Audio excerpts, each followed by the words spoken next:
I'm Anna Swartzentruber. I'm the campus sexual abuse advocate with Access. And I'm Lydia Wolkin. I'm our rural sexual abuse advocate with Access. And today we're just going to talk a little bit about managing and coping with stress around holidays and long winter breaks, which specifically this year with the pandemic and the election and the 2-month long break instead of 3 weeks long, there's a lot of different causes of stress that make this conversation really pertinent. Yeah. Like if it's, if you're adjusting to like going back home and maybe being in that space that you haven't been in for a while, sometimes that overwhelming feeling of going from work and school and all of this stuff being with friends or roommates, and then just knowing that there's going to be kind of a lull in that activity can just be a really overwhelming feeling. Break can be a good thing, and it can be time to recuperate from that past semester of hard work, but it can sometimes feel more overwhelming than school. Like it can feel more stressful because your environment is suddenly changed again. And like Anna said, there's a lot going on this year that just makes it feel heavier than normal. So some of, those common things that we might cause stress, we're going to talk about today to just hopefully provide a little bit of insight and like also past experiences that we have felt when we were college students coming home from break, and how we help the clients that we serve kind of like work through these things and, how to prepare and cope and plan and hopefully make the best break that you can have out of all of it. Yeah. Oh gosh, when I think of break and holiday stress, I think the first thing that comes to mind is family stress for me. And that's not just for me. I'm not saying that my family is so stressful, but it's one of the biggest stressors with all of this that happens in this time. And there's a lot of reasons for that. Whether it's family members who have maybe unhealthy expectations or unhealthy boundaries, just spending a lot of time with people, even if you love them and enjoy being around them. If you're moving back home for the break, that's 2 months with your parents, and that can be really hard when you were just kind of on your own as a student and kind of able to be your own person, and then suddenly you're back trying to navigate this adult parent relationship. Also, sometimes you just have family members who are unsafe people for you, and that doesn't mean that they're necessarily a bad person, but maybe you have a grandpa who has really strong differing political views than you and really likes to talk about them very loudly at you. That can be an unsafe, it doesn't even have to be an unsafe person, but an unsafe topic with your family. And there's so many different things like that come up. Even just like spending a lot of time with a lot of people. Like I know my family, we cram a lot of people into a very small space most holidays. Granted, pandemic, things might look different.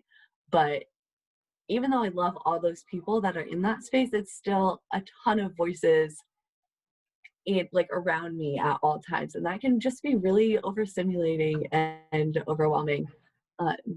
And then if that lack of safety goes even further, like with having a family member who has been abusive in the past, or has caused harm in different ways to you, that really makes going home extra stressful.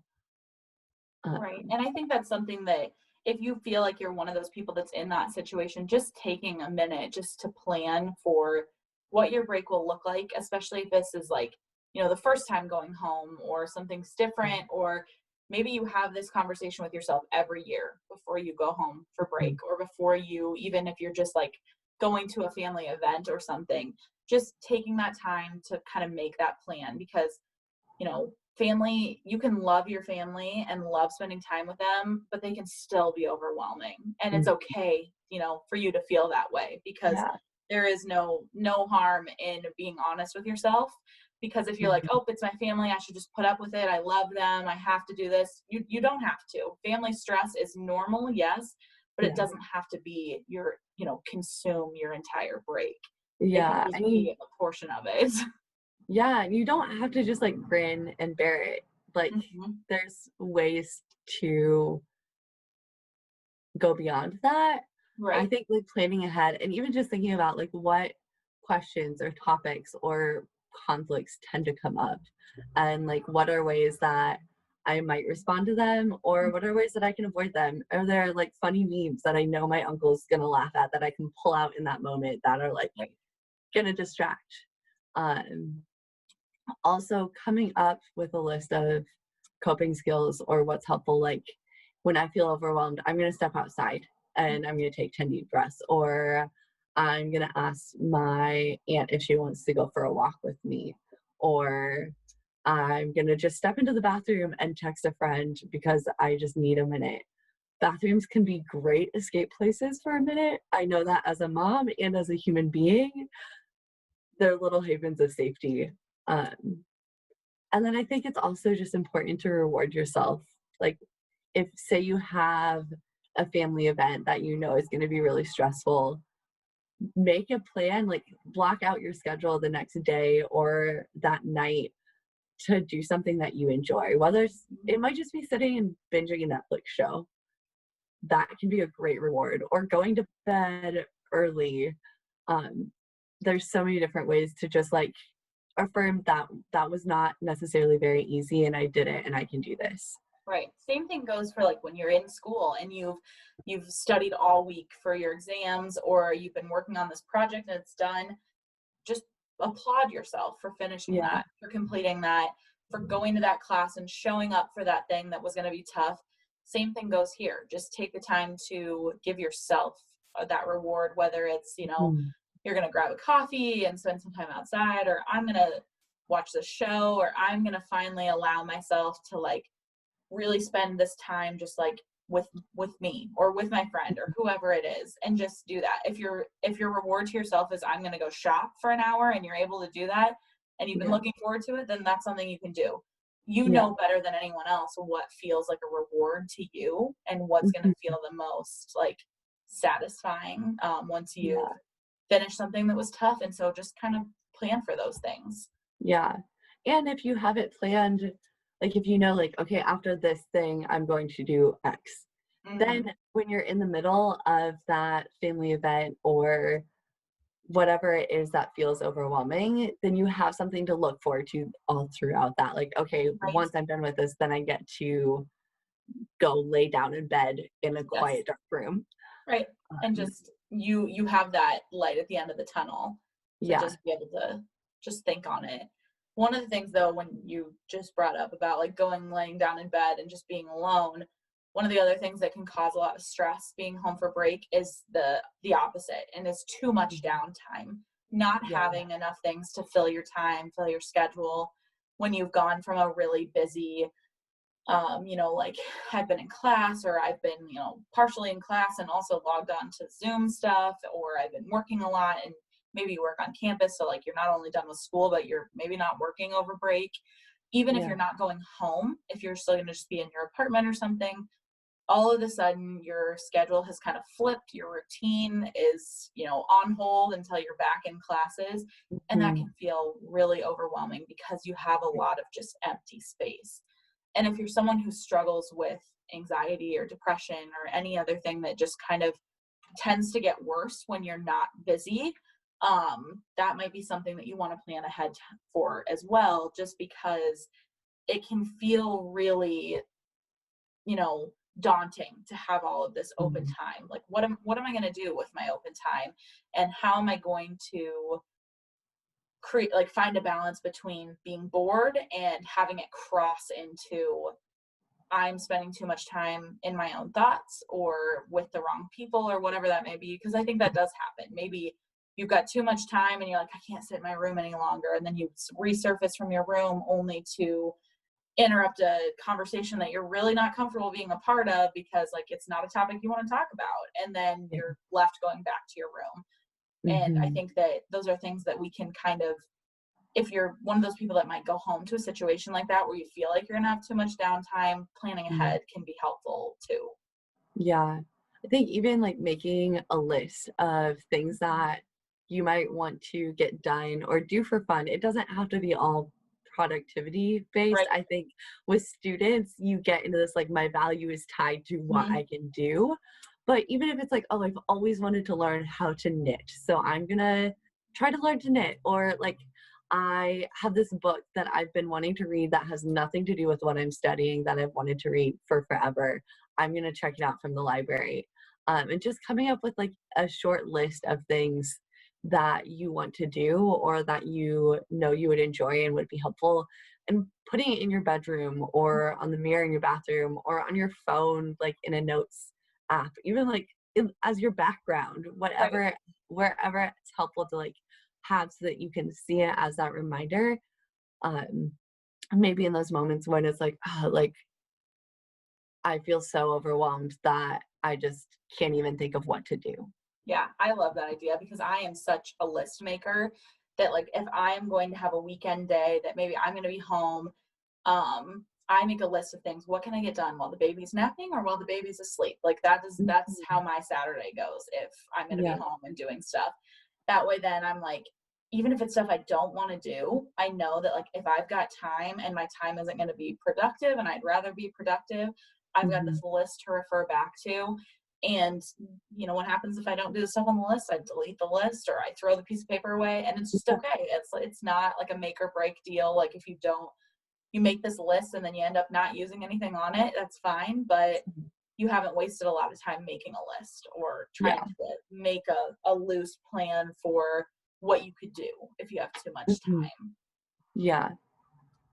I think another stress, especially this year, like just in general, being a college student, holidays that revolve around giving gifts can Hmm. be so overwhelming and stressful, especially when like your mom deserves a private island and you only have the money to buy her a Starbucks coffee. And Right. like, like when it doesn't match. And then when you add in the fact that just in general with the pandemic and everything happening, like financial stress for everyone is even more heightened this year. Mhm. It can feel really overwhelming as and like managing family expectations and things like that. Um, so I think it can also be helpful to just kind of come up with maybe some alternative gifts or non-traditional gifts. Like I know for me, I love getting words of encouragement. Like I would love if someone was like, and I would never be upset if someone's like, I don't have enough money to like buy you a gift. Can I write you a letter? I would rather have a letter than Right. a gift, honestly. Um, or making gifts. Like I know that's a thing, like, oh, I did that when I was 7. My mom would still love if I made her something. Like I made her a coffee mug a couple years ago, and I'm pretty sure that's one of her favorite gifts because she uses it every single time I'm around, which maybe she does it just because she like wants to like, oh hey, look, I'm using your Right. mug. But still. Either Like way, though, it's such a nice thing, and I mean, I definitely felt that way my first year of college when I didn't really know what I was doing and I was struggling. I'm one of those people that I'm like, I want to give a gift to everyone who's important to yeah, me. So then you end up spending that money on things that maybe like I couldn't afford expensive gifts, so I bought people gifts that maybe weren't super practical or they were really cheap and so they were going to break or fall apart. Or I think mhm, that taking that time and considering other options, cheaper is not always better. Sometimes spending yeah, time with someone or offering, like an active service or yeah, baking someone something or any of those things. Like instead of a gift mhm, this year, let's go for a really long walk. We'll treat ourselves to a coffee and we'll spend 2 hours dedicated to each other with a friend that you haven't seen in a while. Things like that as like an older, not a college student anymore, someone who has a young baby, like that would mean everything to me. Or getting a yeah, letter from someone just saying like how much they appreciate me, or a virtual album of a bunch of pictures that are important to me. That type of stuff yeah, can also be such a nice way to show someone you care. And mhm, college is already a time when we're known to like it's totally normal to not have a lot of money. Add yeah, on to that pandemic, add on to that everything else that's going on. Don't be afraid to tell people that this year I'm not doing a traditional gift, or I hope you'll understand, and I hope that people will understand for you, because yeah, Anna and I are the type of people that we would be like, oh yeah, please do. I never expect anything from anyone. A gift is always a surprise, and it is, that's what a gift should be. It should be something you don't expect, and it's just genuine, and you are just like happy to receive it. And so that gift can look a lot of different ways. And so don't put that added stress on yourself. And if it Yeah. is something that you're stressed about, or you have family or friends that have really high gift expectations, because we all know those people in our life who are like that, where maybe they're going to buy you something more expensive, or they're going to spend a lot of time picking something Mhm. out for you.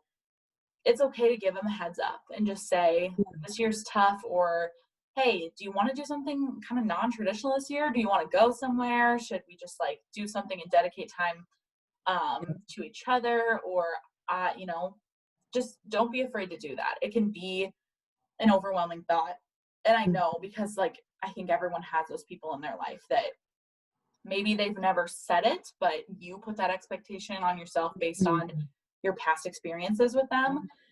And so just giving yourself a little bit of grace when it comes to that, and just know that you know your finances, you know what's going to be best for you, Mhm. and just take that into consideration when you're, you know, spending time, you know, making gifts or buying gifts or whatever that might look like. Mhm.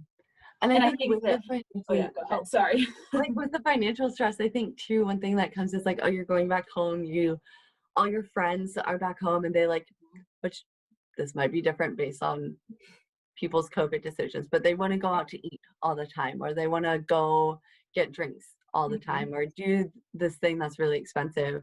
Coming up with other ideas to offer. Like Right. one of my favorite things to do is to grab make hot chocolate at home with like the big like cheap Nestle Oh yes, yum. powder, put it in the to-go mug, hop in the car, and drive around and look at Christmas lights. And my best friend and I will do that just about every year. And it's one of my favorite things in the world. Because also we get to like sit and it's just me and her talking as we drive. And like Christmas lights just make me Yes, happy. Like I don't know absolutely. anyone who doesn't get happy just looking at people's Christmas lights. Right. So there's We a little definitely do idea. that too. I think it's good. It's one of those things that it's so simple, and it just like we did that when I was a kid too. Like growing up, we'd like Yeah, pop popcorn and make hot chocolate before we left so and fun. do that. And it was so fun because we'd also like stay up a little later than we normally Yeah. did. And so I think that's a good, if you've never done that tradition before, this might be a good year to start that. Like Yeah. maybe that means you're going to grab like your favorite food from a drive through and then do it, or you're going to take stuff Yeah. from home, or maybe you're going to do something virtually, and let's do a virtual baking night, and we'll gather our ingredients beforehand and we will Yeah. dedicate some time, you know, after the family's, you know, in bed, or after it's everyone's done with work, to bake cookies together. And we're going to follow the same recipe, and it will be hilarious when one of us doesn't do it quite right, the other one does, and the recipe doesn't turn out. Just those things, that might be a fun tradition to start this year. That Yeah. way you can have that gift and, you know, spend some time with people versus spending money on people. And I Yeah. think that I hope that everyone will be extra understanding of things like this year, because this year's already been so hard on so many people. And I think that even pre-pandemic and on a non-election year and all of those things that add into stress when you are of college age, like this is already a stressful time, especially just being in college, especially if you have like mental health concerns, whether that's, Mhm. you know, you're struggling with anxiety or depression or any other thing that just makes you, you know, makes all these things feel more overwhelming because of something else that you're dealing with. Your symptoms of that might feel much worse this time of year, just because, Yeah. like we said earlier, you might love your family, but they might be incredibly overwhelming. And that's okay, to Mhm. be honest with yourself. Or maybe you know, your family is not going to be the issue, but being away from school is going to be hard, or not having a routine is going to be really hard. Those are all things that add to that, you know, heightened issues that you might experience if you already have those mental health concerns. So I think that this is Yeah. a great time that if you have professional supports, reaching out to them. Maybe you've got another telehealth meeting with a therapist before you go home or right after, just saying, I have this, you know, this is a worry that I'm having, or Mhm. I'm really nervous about what it's going to look like from home. Or if you do, you know, work with someone like Anna or I, you're working with an advocate, or you have a group that you're a part of, you know, on campus. Any of those things that feel like a good support to you, make sure you reach out to those people and it might spark a conversation with someone who's also having the same feelings and maybe Mhm. didn't know that they had anyone to talk to about it. Yeah, I hope that you have people also in your personal life that you can reach out to, but I think that it never hurts. Anna and I never are, like too busy to take a phone call from someone who's like, I'm headed home and I'm worried, or like I've been home for yeah, 2 days and I'm already feeling like my anxiety is worse than it normally is. We can, yeah. those are things that the supports in your life want to help you through. And so Mhm. don't forget about those things when you're experiencing those overwhelming moments. Mhm. I think it can too just be really good and valuable to identify like a friend or a family member, someone who you feel like genuinely safe with, Mhm. and just plan to check in on each other. And it doesn't have to be like, oh, can you check in on me? It can be just be like, can we commit to like check in, like even just text every couple of days and see like, hey, how are you doing? Right. Or like if you know this one thing, like time when you go home is going to be really overwhelming or stressful, like letting someone that you're close to know, like, Mhm. hey, on December 24th I have this family thing, can you text me at like 5 or 6 and just check in, um or call me so that I can like have an excuse to step outside for a minute. um Yeah. Finding those support systems, whether it's professional or just your friends or your siblings, can be so important just in helping you not feel alone. Because I think with when you go from a college environment, if you're going home where there's all of these friends and peers, and then you go home and maybe it's just like your parents or your grandparents, it can also feel really isolating and lonely, which just makes all of those things so much worse. Yeah, absolutely. And I think that too, like if you're someone who has maybe experienced past trauma but haven't, had that like conversation with yourself even yet, maybe Mhm. home for break is the perfect time to reach out to a professional support who you haven't previously sought, Yeah, support from, because we don't, the only thing that you talk to like an advocate or a therapist about doesn't have to be the trauma that you've experienced. Oftentimes it's not that, it's what's currently going on. And so it might be going home for break and, having those issues come up that might make you realize, I think it's time for more support. And so that's always a mm, good time to reach out as well. Anytime that you feel like you need that boost, if that's something that you need, then hopefully we can find a resource, or you can find a resource, talk to a friend, look on, like your campus's website and find out like if there are any resources specifically for college students. There's mm, so many great ones, and that's something that we always want people to have access to as much support as they want and need at any given yeah. time. Yeah, and I think, like, even beyond finding support, there's ways that, like, we can plan to support ourselves too, Mhm. and that doesn't like, having other supports are so vital, and also I think there's ways to, like, prep and plan so Yeah. that you can also be a good support system for yourself, and one of those is just setting boundaries with people, which is a really vague term, but like some examples can be like just acknowledging the importance of space, like Mhm. physical space. Whether it's finding a physical space that's safe. Like if you don't have a room, maybe your parents decided to make your old bedroom the craft room. And so now you're sleeping on a futon instead of your bed. If that's not like a good physical space coming up with, maybe there's like a community park that you really love to just go sit on the swings. Finding like a physical space, but also just space from people Yeah. can be, or space from specific people. It's okay to name those in your own mind and to have an idea of what people you might need more space from. And that doesn't mean that you love them any less. Mhm. Um, Also, like, no, saying no is so okay and more than okay. It's so important, you know? Like, I think when we learn to say no to things that we can't handle, not can't handle, but like that are feel too much or that we just genuinely don't want to do, Mhm. it makes our yeses more powerful and it helps us show up in those spaces that we say yes to more fully. Yeah, Because if your life is full of things that you've answered yes to half-heartedly because you wanted to say no, then it doesn't leave space and time for the things that you're like, yes, I absolutely want this. I want to be a part of it. It's so important to me. You haven't left enough time, space, energy for any of that. So if we Yeah. fill, our cup with all the like hell yes, not just yes, I really want to do it. I'm very excited about it. And maybe just like leave a tiny bit of space for like the I'm not 100% sure that this is something I want to, or like Yeah. I'm saying yes because this person helped me in the past and I feel like I should help them out this time. Mhm. But just giving yourself the power to make the decision and not only saying yes because you feel like it's the right thing to do or it's the nice thing to do, but saying no when it feels like you want to say no. If your first instinct is like, oh, I don't want to do that, then that's your gut instinct most of the time. Yeah.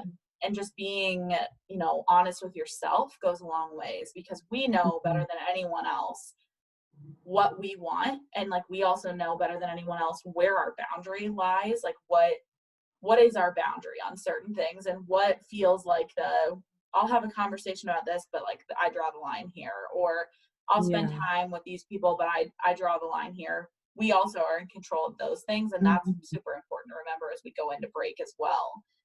Yeah. And I think when like, if you know going into certain events or relationships that there are boundaries that you're like, I don't want to talk about this topic, or I don't want to be at this event past 5 p.m. It's okay to be upfront about that. You don't have to be rude about it, but you can just let people know, like, hey, I am planning to leave by 5 p.m. today. Mhm. Uh, and if you hit 5 p.m. and you're like, oh, actually, this is really fun, I think I'm going to stay, it's totally fine. If you hit 4 o'clock and you're like, I am really burnt out, you can excuse yourself. But just being upfront and open about what your boundary is. And I think sometimes just giving people an idea of what to expect can help stop a lot of conflict Yeah. early on.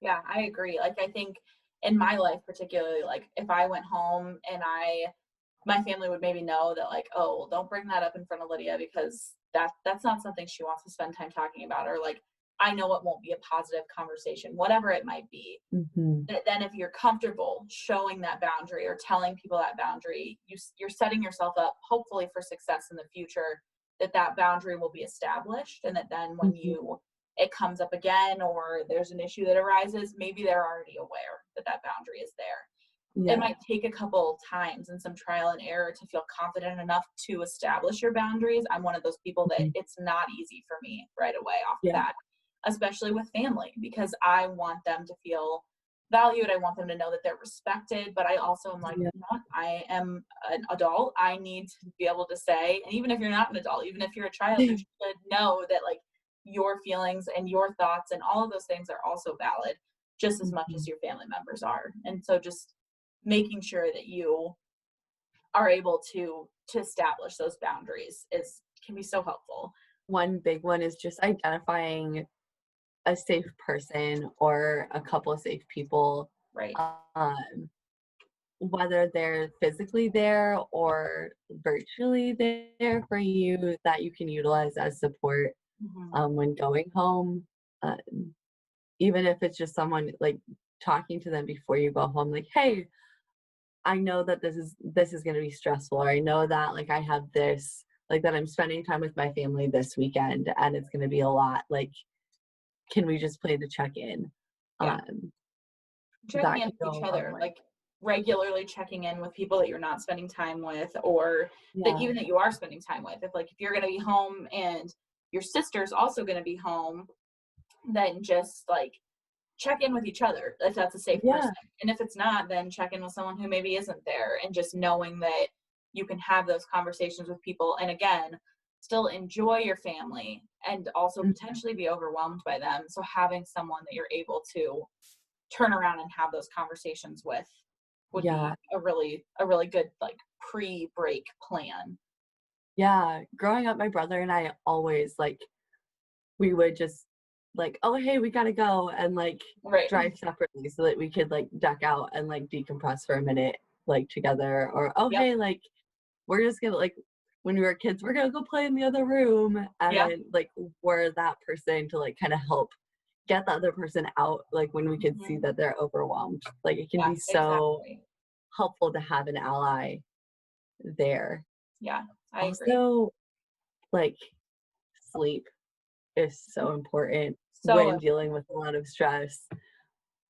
Good sleep hygiene, getting to sleep at a like reasonable time, mhm. which can be hard during the holidays when people are like, "Oh, let's stay out really late." Right, right. Or Uh, like I'm not in my own bed and so I'm not as comfortable. Like if you aren't at home or you aren't in your normal room, it can be hard. But like if you know these things ahead of time or like you have these nights where like I know this person's gonna want to do this and this person's gonna want to hang out at this time, just like trying to mhm. plan ahead for those things. Yeah, Or like having a place in, if it's not your normal sleeping arrangement, trying to make it as mhm, comfortable as possible because then at the end of the yeah, day, even if it's been overwhelming, you have somewhere to go that feels safe and comfortable. mhm. Also, like, with that not, like, double booking a late night and an early morning Hmm. thing, Yes. that can go a long way. Because when you're sleep deprived, Mm. everything is so much like, big feelings are harder to contain. Yes. It's Right. true of my four-month-old son, it's true of me at 24 years old. Yep. I agree. Just making sure that you give yourself space to to take care of yourself also. Like it can be really Yeah, overwhelming when you're home. You feel like you're pulled so many directions, like all of these people that want to spend time with you, or you feel really overwhelmed and you're like, I should be giving myself all this time for downtime. There's a really fine yeah, line and a good balance to have of those two. And so if like you're spending too much time with other people and not enough time for yourself, it might like you might need to reevaluate and come back to that and mhm, figure out how can I give myself more time and not overwhelm myself, but still feel like I'm having productive time and like good time spent with other people. yeah.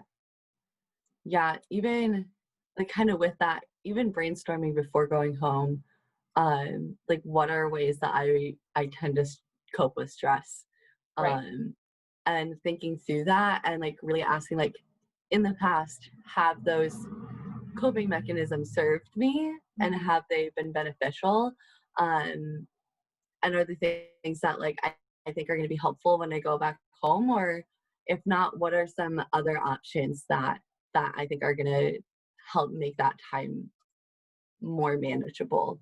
Right. And coping mechanisms aren't like across the board, they're going to work for everyone either. Same with Yeah. like grounding techniques, any of those things. So, like, if it works for you in, like a classroom setting or a college setting, Mhm. it might not work for you at home. And so also realizing that like it might not be the same. And so like taking that into Mhm. consideration too, I think is helpful because I know for sure like my Yeah. work overwhelmed and my like people overwhelmed are very different. And so some of the things I might do Yeah. if it's more aimed at like being overwhelmed with like, when I was in school or work stuff, whatever it is, it's different. And so I need to be aware of that when I spend more time with people that it's going to look Yeah. different and it won't feel the same. It might not be the same coping mechanism, but I can kind of plan ahead for that. Yeah. Or if I'm Yeah. not Which able to that's plan an ahead, area. sorry, go ahead. Oh no, you're good. I was just gonna say that's an area that like students who are not freshmen, y'all have a leg up on that Right, right. because freshmen, this is their first time going home, and so they don't necessarily know where like if you're a sophomore, junior, senior, you have a past experience to look back Yeah. on it. And even then, it's a pandemic year, and this year might be different, and you've grown as a person, and your coping mechanisms might be different. But you have something that you can look back on and think like, okay, this happened last year. Right. What can I do this year?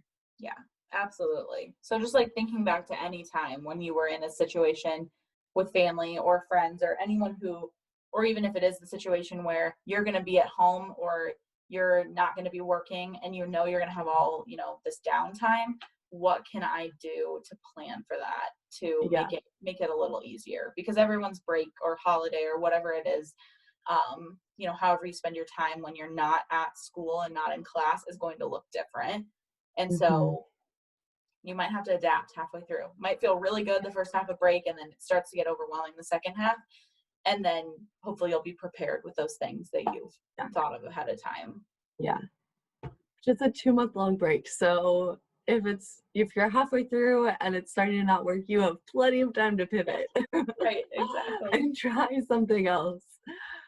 Uh, yeah, I don't even remember. An adult in my life growing up used to always say, like, if you fail to plan, you plan to fail. Hmm. And I hated it, but it's so real, especially Right. when going into stressful situations. Right. Yeah, that's one of those phrases that I always think like, oh, that's just like an annoying like phrase that people put on like sports stuff and like and I'm like, nope, that's real life. It's Wooden realistic. plaques. Yes, I would much rather have a plan, like a rough idea, a guide, not necessarily a plan, but more Yes, like a guide, guide. and have it not go quite as planned versus like not have any plan and then be panicking, wishing I would have had one. Yeah. I like the term guide more than plan. I think Yes. that's really helpful because it means that you aren't locked into it. Hmm.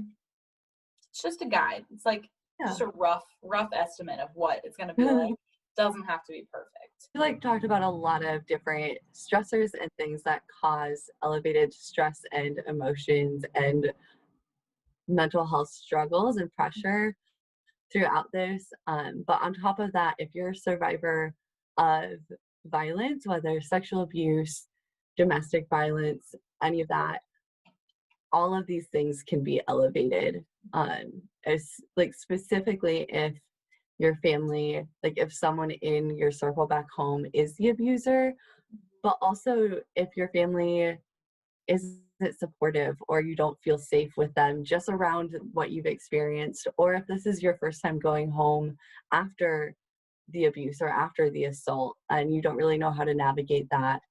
And even if you've been navigating it for the last 4 years, it can just add extra stress. Um, and that is kind of where access can come in to um, just with a variety of our services. We don't just work with survivors right after the violence, right after the assault. We can also, if old abuse or trauma is coming up around the holidays, we're here to listen and to help and support. Right. That's one of the things I like the most about Access is when I go into time that I'm working with a survivor, I can say, if now isn't the best time, or you can reach out at any point. There is no time Yeah, frame on when you're allowed to seek services from us. It's free and confidential no matter where you're at in your yeah, healing process or how long it's been. And like you said, Anna, just like that past trauma can a lot of times be brought up if it did take place, the person that caused harm maybe you're going to see, or something like going home might be triggering because maybe that's where your assault took place. Or I think a lot of stress that comes to college age students is if they've been assaulted while they've been at school and then they're heading home for the first time. yeah, And it's really overwhelming to know, like, should I tell my parents? Or maybe you've already told them, but you haven't seen them. It feels hard.